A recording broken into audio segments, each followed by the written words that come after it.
आज कहानी अतीक के बेटे असद की, जो स्कूल टाइम से ही हो गया था गुंडा, शिक्षकों की करता था पिटाई और बचपन में ही बना लिया था अपना गैंग। उमेश पाल हत्याकांड में यूपी एसटीएफ ने बड़ी कार्रवाई करते हुए माफिया और नेता अतीक अहमद के बेटे और इस हत्याकांड के आरोपी असद अहमद को एनकाउंटर में ढेर कर दिया है। वहीं असद के साथ ही और दूसरे आरोपी शूटर गुलाम अहमद को भी पुलिस ने मुठभेड़ में मार गिराया है।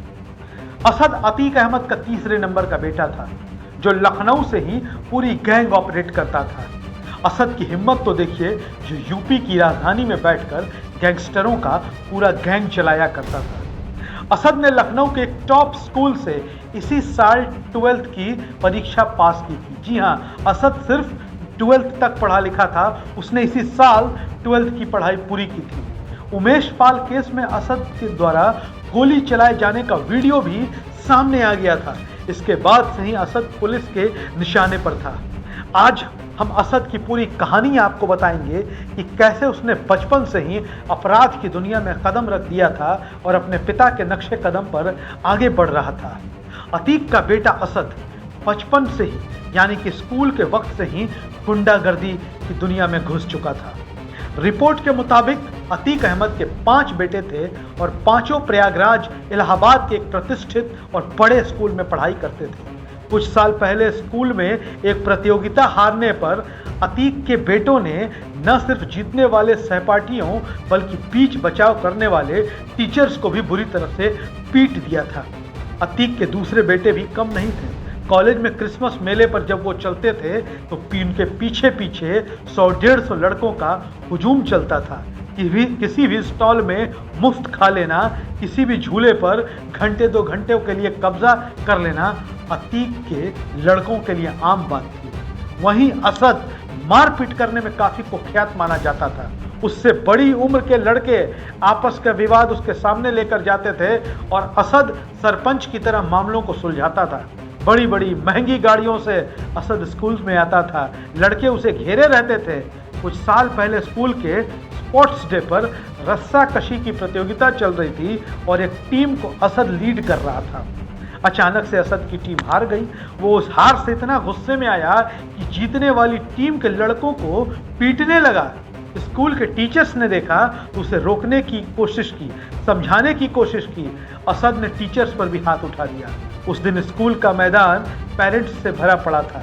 लोगों में यह देखकर काफ़ी गुस्सा भी आ रहा था, लेकिन वो अतीक अहमद की औलाद थी, इसकी वजह से कोई कुछ बोला नहीं। अतीक का नाम आया तो खौफ से सब शांत हो गए। यहाँ तक कि स्कूल के प्रिंसिपल ने भी मामले को दबाने की कोशिश की। किसी भी थाने में शिकायत भी दर्ज नहीं कराई गई। उस समय सोशल मीडिया पर मामले को दबाने के लिए स्कूल प्रिंसिपल को काफ़ी लोगों ने खरी खोटी सुनाई थी। असद का एक वीडियो आज भी वायरल होता है।